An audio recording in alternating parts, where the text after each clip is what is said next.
بسم الله الرحمن الرحيم. السلام عليكم ورحمة الله وبركاته.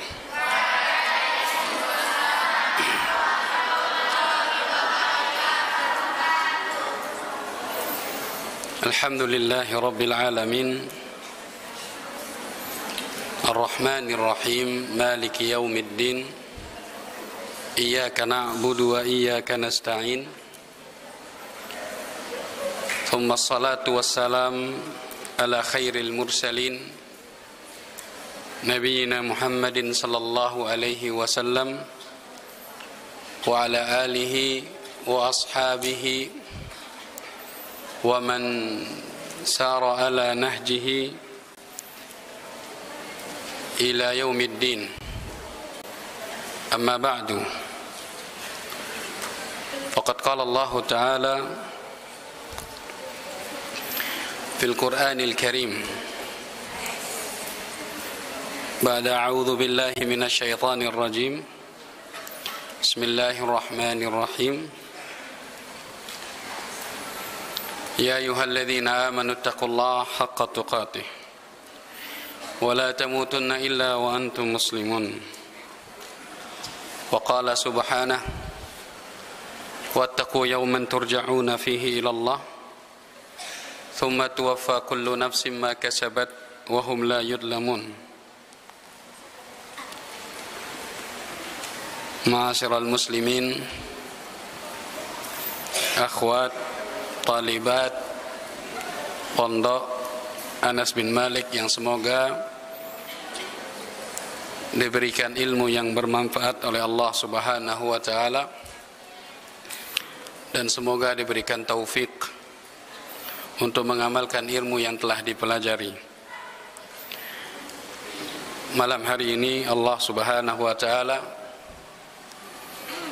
kembali memberikan kita nikmat duduk di majelis ta'lim untuk mempelajari agama Allah Subhanahu wa taala.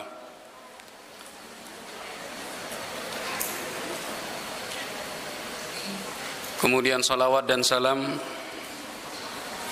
kita haturkan kepada khairul baraya wa khairu man wati'athara Muhammad sallallahu alaihi wasallam. Begitu pula kepada keluarga beliau, sahabat-sahabat beliau, dan orang yang mengikuti beliau sampai hari kiamat. Anak-anak sekalian,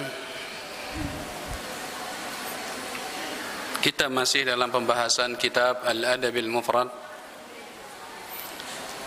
dan masih juga membahas tentang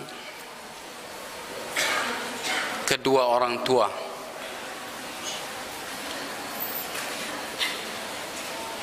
Dua orang yang dimuliakan oleh Allah Subhanahu wa taala. Dua orang yang memiliki kedudukan di sisi Allah Subhanahu wa taala, kedudukan yang tinggi. Mereka berdua mulia tatkala mereka hidup dan dimuliakan oleh Allah Subhanahu wa taala setelah mereka meninggal dunia. Seorang anak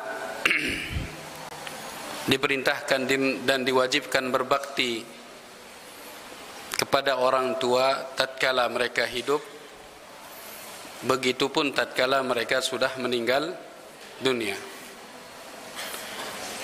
Bahkan kata para ulama, baktinya seorang anak tatkala mereka sudah meninggal dunia itu lebih ikhlas,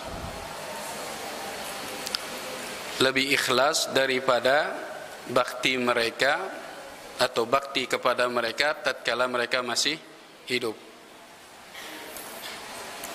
Alasannya kata para ulama, kalau mereka masih hidup, seorang anak sangat mungkin untuk berbakti. Dan baktinya bisa jadi karena tidak enak sama mereka, atau tidak enak sama omongan orang-orang. Bisa jadi seperti itu, makanya dia berbakti. Maksudnya tatkala mereka hidup, seorang anak bisa saja tidak ikhlas dalam berbakti. Jelas? Bisa saja dia tidak ikhlas anaknya, mungkin karena terpaksa atau karena takut omongan orang akan dikatakan dia anak durhaka dan sebagainya. Bisa saja dia tidak ikhlas. Tapi apabila seorang anak berbakti, tetap berbakti kepada orang tuanya tatkala mereka meninggal dunia, disinilah letak keikhlasan seorang anak dalam berbakti kepada orang tuanya. Siapa yang akan menilai? Kemudian anak-anak sekalian, selain berbakti kepada orang tua setelah mereka meninggal dunia, itu adalah tanda keikhlasan bakti seorang anak. Baktinya seorang anak tatkala orang tua mereka meninggal adalah bakti yang sangat dibutuhkan. Orang tua kalau sudah meninggal dunia sangat membutuhkan bakti anaknya, sangat membutuhkan bakti dari kedua atau dari anak-anaknya.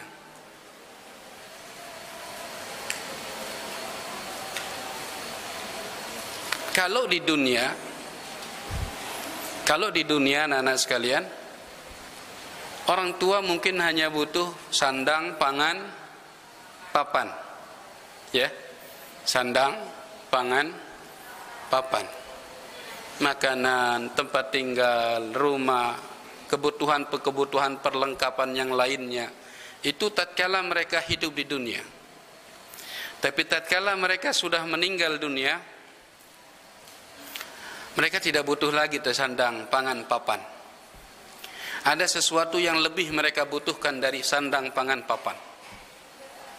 Tatkala mereka sudah meninggal dunia, ada sesuatu yang lebih mereka butuhkan. Dan yang mereka butuhkan ini adalah bakti seorang anak. Bakti seorang anak. Dalam apa bentuk baktinya? Salah satunya adalah bentuk baktinya adalah berdoa kepada orang tua. Berdoa kepada orang tua yang sudah meninggal, memintakan ampunan kepada mereka adalah bentuk bakti kita kepada orang tua kita. Dan ini sangat dibutuhkan. Kita ketahui bersama hadis yang sahih diriwayatkan dari Abi Hurairah radhiyallahu taala an, bahwasanya Rasulullah SAW bersabda, "Idza mata ibnu Adam inqata'a 'amaluhu illa min thalath." Inqata'a 'amaluhu illa min thalath. Jika anak Adam meninggal dunia, maka dia terputus hubungannya, terputus amalannya, kecuali dari 3 hal.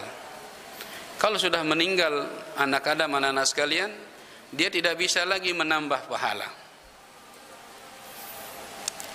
Dia tidak bisa lagi menambah pundi-pundi pahala, tidak bisa. Akan tetapi akan nyampe kepada orang yang sudah meninggal tiga hal. Apa yang pertama? Shadaqatun jariyah, ilmun yuntafa'u bih, waladun salih yad'u lah. 3 ini yang akan nyampe. Salah satunya adalah waladun salih yad'u lahu, anak yang saleh mendoakan orang tuanya. Jadi ini bentuk bakti anak setelah orang tua meninggal, dan ini sangat dibutuhkan. Tidak ada yang bisa membantu orang tua kita di alam sana kecuali dari doa kita. doa anak yang saleh. Dan malam hari ini kita akan baca bab dari kitab Al-Adabil Mufrad,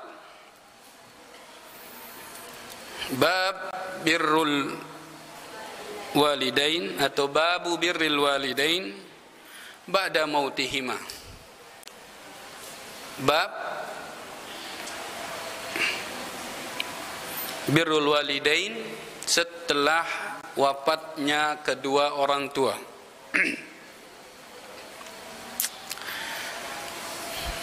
Hadis dalam bab ini, hadis yang sahih,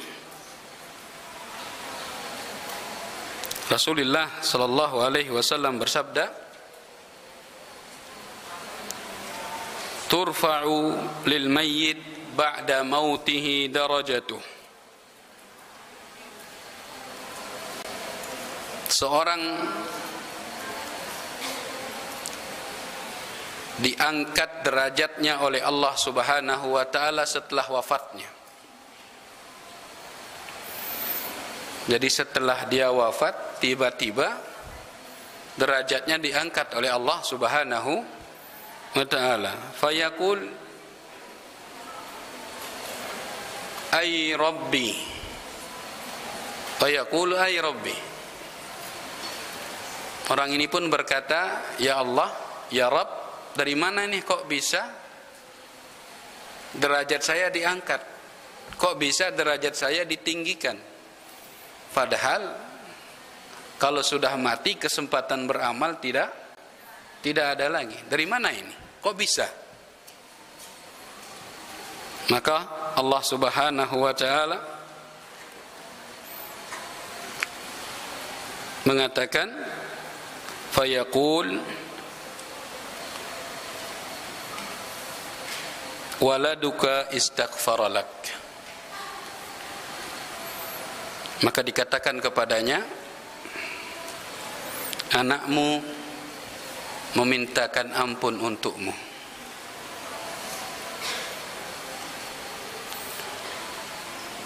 Jadi seorang bisa diangkat derajatnya oleh Allah Subhanahu wa taala karena istighfar seorang anak kepada bapaknya atau kepada ibunya. Rabbighfirli wa li walidayya warhamhuma kama rabbayana shighara. Rabbighfir lana wa li walidina wa lil mu'minin yauma yaqumul hisab. Anak-anak sekalian, hadis ini menggambarkan kepada kita betapa butuhnya orang tua terhadap doa kita dan istighfar kita. Orang tua sangat membutuhkan istighfar kita.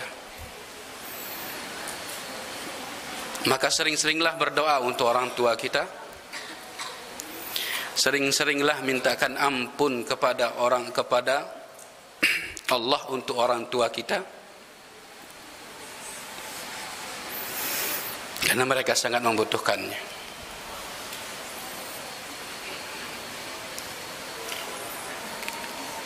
Perbanyak doa di saat-saat mustajab. Dalam salat kita, sujud kita, saat turunnya hujan, saat azan dan iqamah. Di setiap waktu yang mustajab,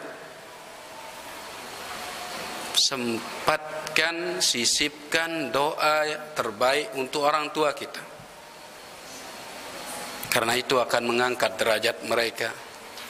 Itu akan menghapuskan dosa mereka.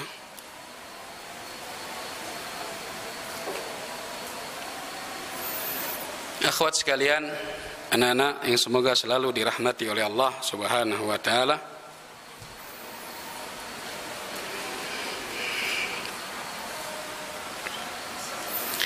Di dalam hadis ini kita bisa mengambil faedah bahwasanya seorang yang sudah matilah yang membutuhkan orang yang masih hidup.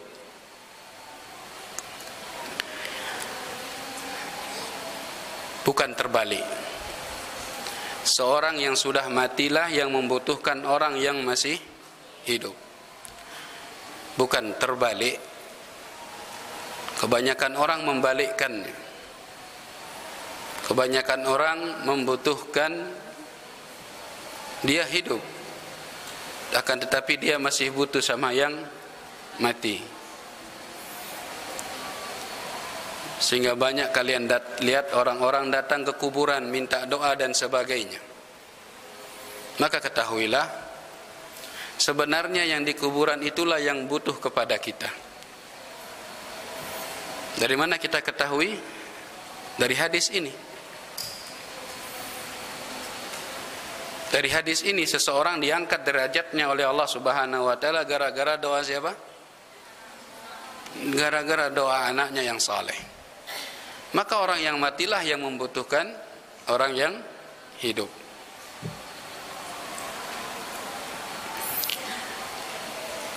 Kemudian anak-anak sekalian,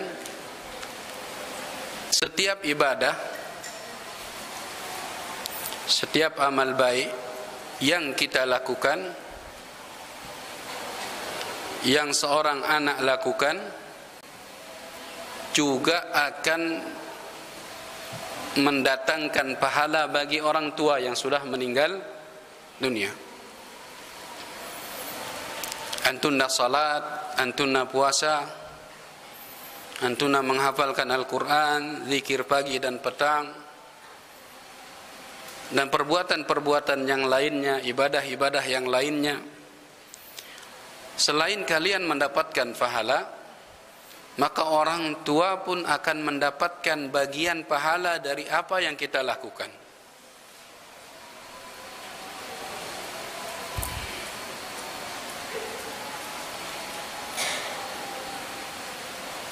Allah Subhanahu wa taala berfirman,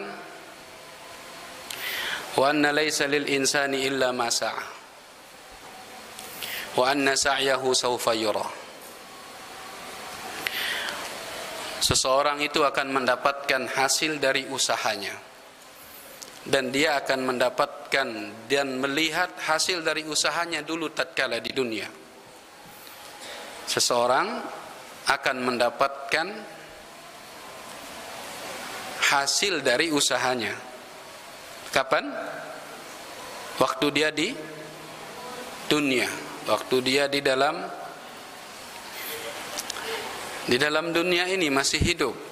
Apapun yang dilakukannya, maka akan mendapatkan hasilnya. Para ulama berkata, di antara usaha orang yang hasilnya bisa mengalir sampai dia mati adalah anak yang saleh. Kita di sini semuanya merupakan hasil dari usaha orang tua kita. Orang tua kita lah yang membesarkan kita, ya apa enggak?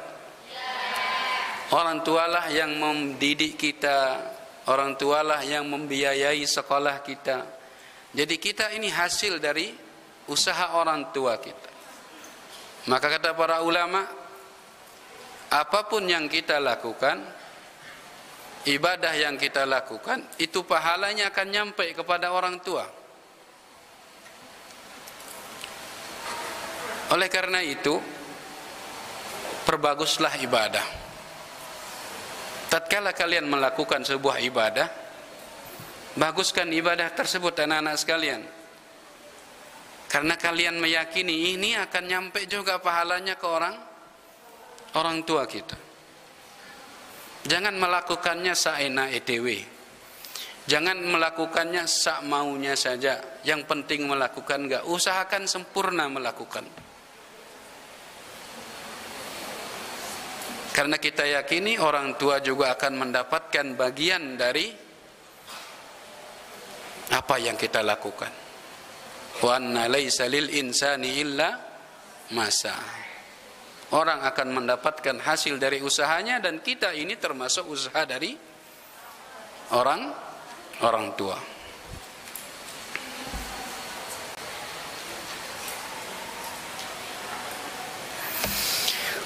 Pelajaran selanjutnya,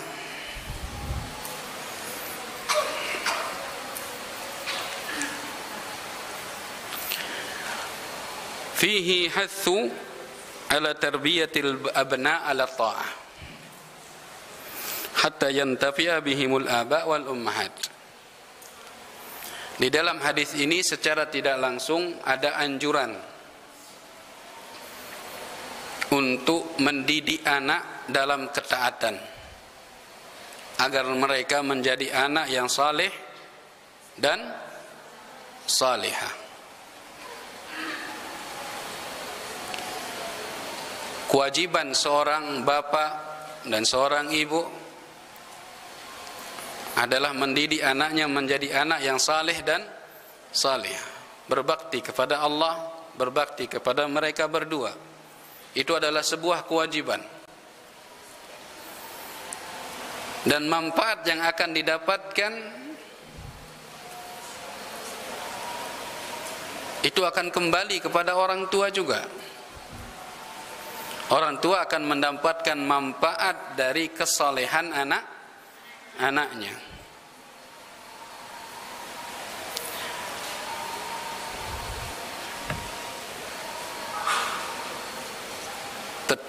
Terutama tatkala mereka meninggal dunia.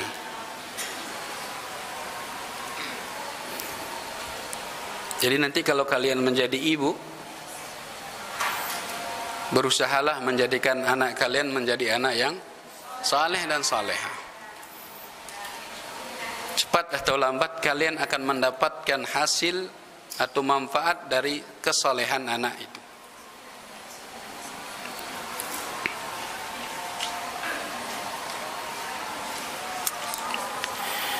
Faedah selanjutnya,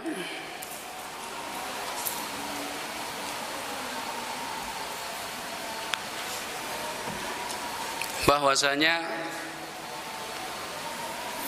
di alam akhirat itu kita tidak memiliki kedudukan yang sama. Kedudukan dan derajat di akhirat semenjak dari alam kubur itu tidak sama, akan tetapi memiliki banyak derajat, memiliki banyak tingkatan.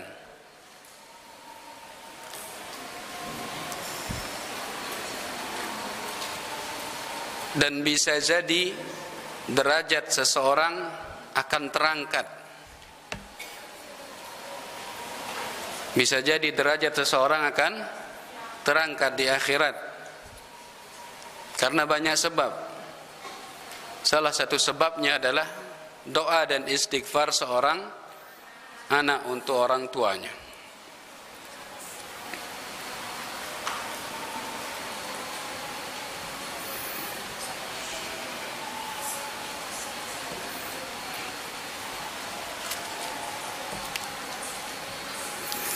Selanjutnya,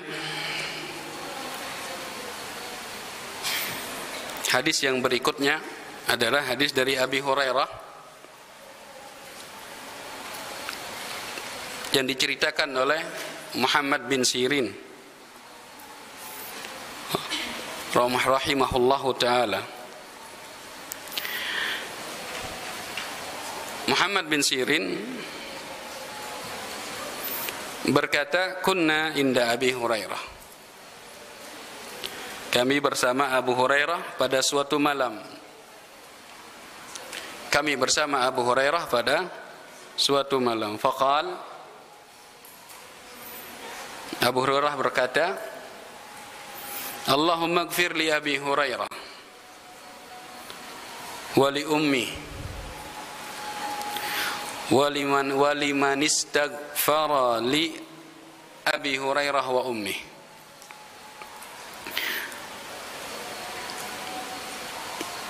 Abu Hurairah berkata, Allahumma ighfir li Abi Hurairah, ya Allah ampuni Abu Hurairah, wali ummi, dan ampuni juga ibunya Abu Hurairah, waliman istaghfara li Abi Hurairah wa ummi, dan ampuni juga orang yang memintakan ampun untuk Abu Hurairah dan ibunya. Paham doanya? Paham? Allahumma astaghfir li Abi Hurairah wa li ummi wa liman istaghfara li Abi Hurairah wa ummi. 3 permintaannya. Yang pertama apa? Memintakan ampunan kepada Allah untuk Abu Hurairah. Masa minta ampun kepada Abu Hurairah? Astagfirullah. Mintakan ampun kepada Allah untuk Abu Hurairah. Ini permintaan pertama. Yang kedua, wali ummi, untuk Abi Hurairah, untuk ibunya Abu Hurairah. Doa yang ketiga dari beliau, waliman istaghfara li Abi Hurairah wa ummi, memintakan ampun kepada Allah untuk semua orang yang memintakan ampunan untuk Abu Hurairah dan ibunya.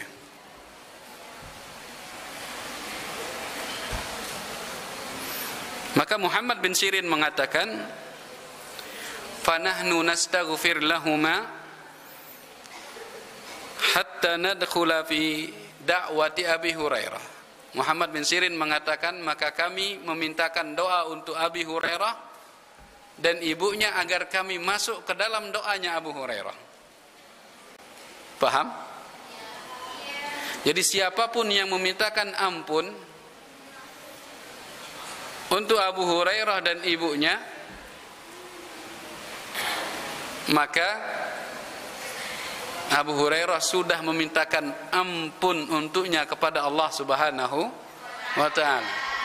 Karena Abu Hurairah mengatakan, Allahumma ighfir li Abi Hurairah wa ummi wa liman istaghfara li Abi Hurairah wa ummi.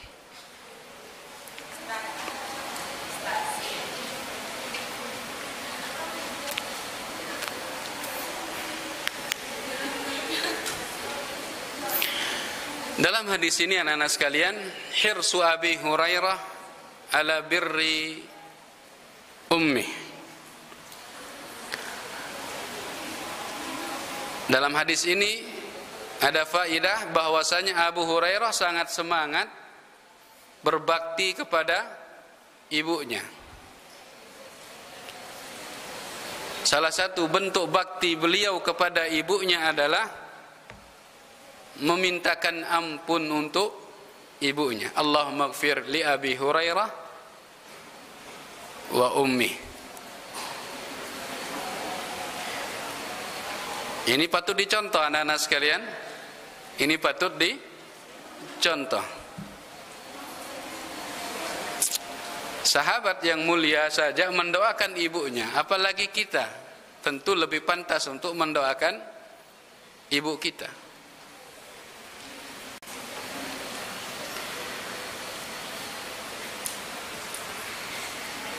Dan beliau Abu Hurairah tidak hanya memintakan ampunan untuk ibunya, akan tetapi juga memintakan ampunan untuk muslimin. Untuk siapa? Muslimin. Bagi semua muslimin yang mendoakan ampunan untuk Abu Hurairah dan ibunya.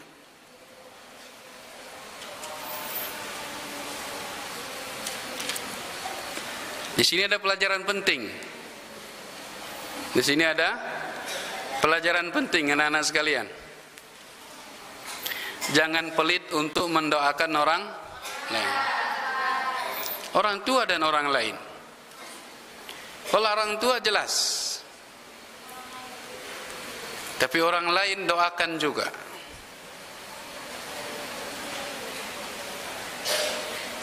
Karena ini tanda cinta seorang muslim kepada saudaranya, karena muslim yang satu dan yang lainnya bersaudara. Rasulullah sallallahu alaihi wasallam bersabda, al-muslim akhul muslim. Muslim yang satu dan yang lainnya bersaudara. Maka karena kita bersaudara, salah satu bentuk persaudaraan kita adalah kita mendoakan saudara kita. Lihat Abu Hurairah. Abu Hurairah mengatakan memintakan ampun kepada orang yang mendoakan Abu Hurairah dan ibunya.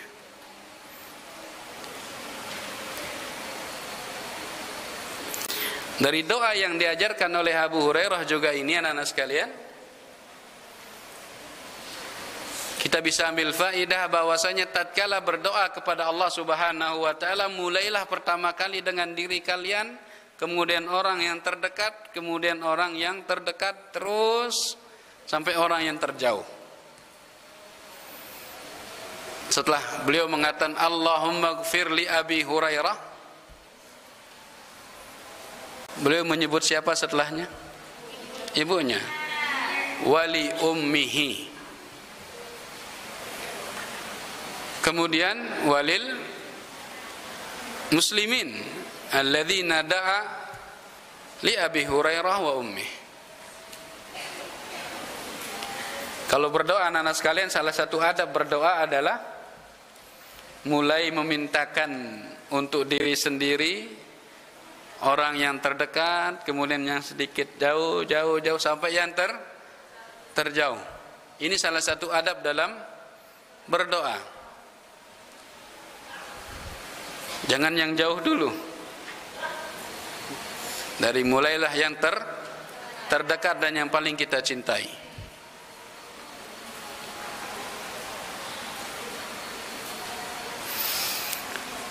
Dari hadis ini juga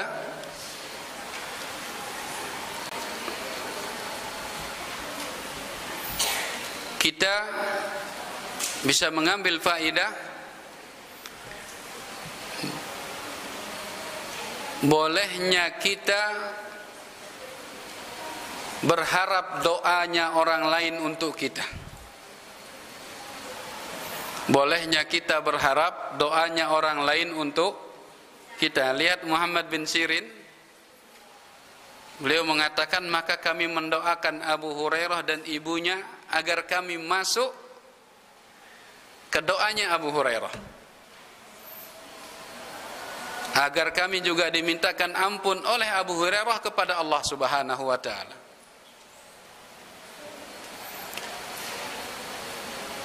Kemudian yang kita harapkan doanya untuk kita adalah orang-orang yang saleh. Orang yang kita anggap saleh, orang yang kita anggap baik, maka bisa kita harapkan doa darinya. Bisa kita minta doa kepadanya. Lihat Muhammad bin Sirin, kami pun berdoa mendoakan Abu Hurairah dan ibunya agar kami bisa masuk ke dalam doanya Abu Hurairah radhiyallahu taala an. Kita tidak ragukan lagi kalau Abu Hurairah adalah seorang sahabat yang mulia dan beliau adalah orang yang saleh, penghafal hadis Rasulullah sallallahu alaihi wasallam. Tidak ada hadis yang kita dengar kecuali rawahu Abi Hurairah, diriwayatkan dari Abi Hurairah dan yang lain. Maka insya Allah beliau adalah orang yang saleh. Maka tidak mengapa kita mau mengharapkan doa dari orang yang saleh.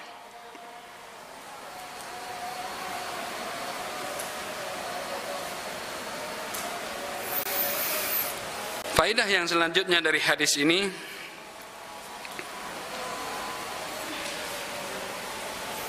bolehkah kita memintakan ampunan kepada Abu Hurairah? Boleh. Bolehkah kita minta ampunan kepada Allah untuk ibunya Abu Hurairah? Boleh.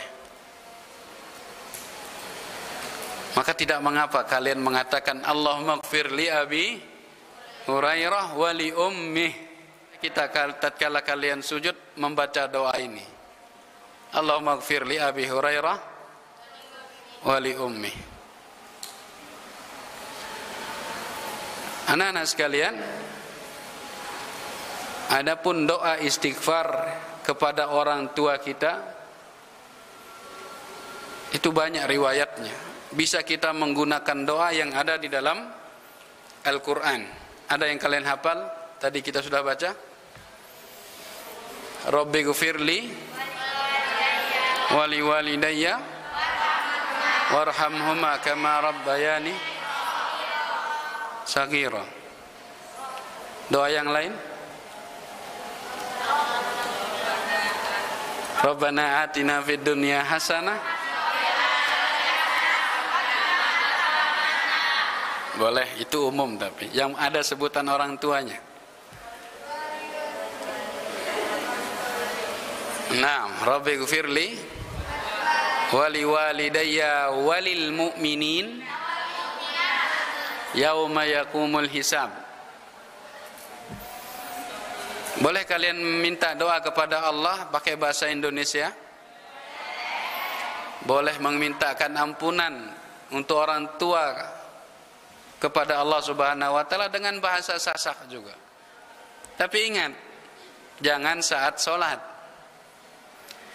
Kalau saat sholat pakai bahasa Arab. Bila kalian sudah melakukan amalan soleh misalnya, kalian angkat tangan, ya Allah, kalau amalan ini amalan saleh, ikhlas karena Allah, karena Engkau aku lakukan, maka ampunilah aku dan kedua orang tuaku.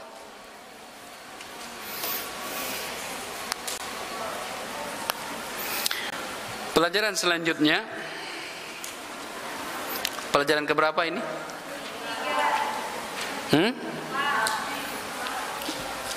Khilaf ulama ini. Ada yang bilang 3, ada yang bilang 4, ada yang bilang 5 malah. Masya Allah.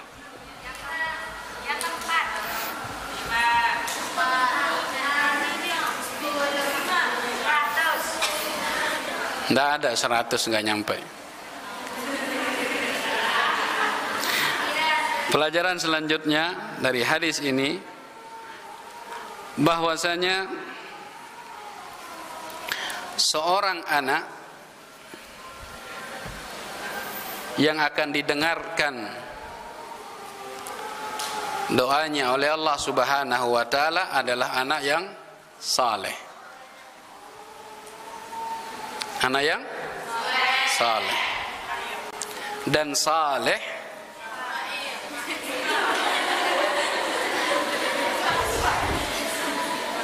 dan kesalehan anak-anak sekalian tidak bisa dicapai kecuali dengan ilmu. Kesalehan tidak bisa dicapai kecuali dengan ilmu.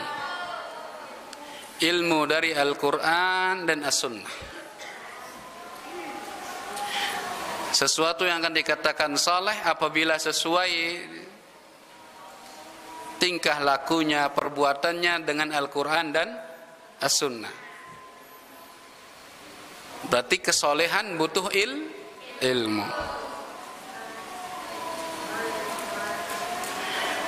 Dan ilmu butuh amal. Ilmu butuh amal. Berarti anak-anak sekalian, kalau kita ingin saleh di pandangan Allah Subhanahu wa taala, maka carilah ilmu. Carilah ilmu agama, bukan ilmu umum, bukan. Bekali diri kalian dengan ilmu agama. Karena itu yang akan membuat kalian menjadi saleh. Ilmu umum ini anak-anak sekalian, ilmu yang akan dipuji apabila niat menuntutnya baik. Paham? Ilmu umum itu ilmu yang terpuji apabila niatnya menuntutnya itu baik. Maka dia ilmu yang terpuji. Contoh, saya ingin jadi dokter. Saya ingin jadi apa? Dokter. Kalau niat kalian menuntut ilmu kedokteran, ilmu keperawatan, atau ilmu kebidanan dan yang lainnya, kalau niat kalian untuk mendapatkan fulus, untuk mendapatkan jabatan, cepat dapat kerjaan, maka itu yang kalian dapatkan. Dia tidak terpuji ilmu ini saat itu. Tapi kalau kalian niatkan, saya ingin jadi dokter biar bisa membantu orang yang tidak mampu berobat ke tempat yang mahal, biar saya gratiskan. Kalau ada orang yang datang ke sama saya berobat, saya tidak tarik biaya misalnya. Kalian niatkan seperti ini untuk membantu kaum muslimin, maka pada saat itu ilmu itu menjadi mamduh, ilmu tersebut menjadi terpuji.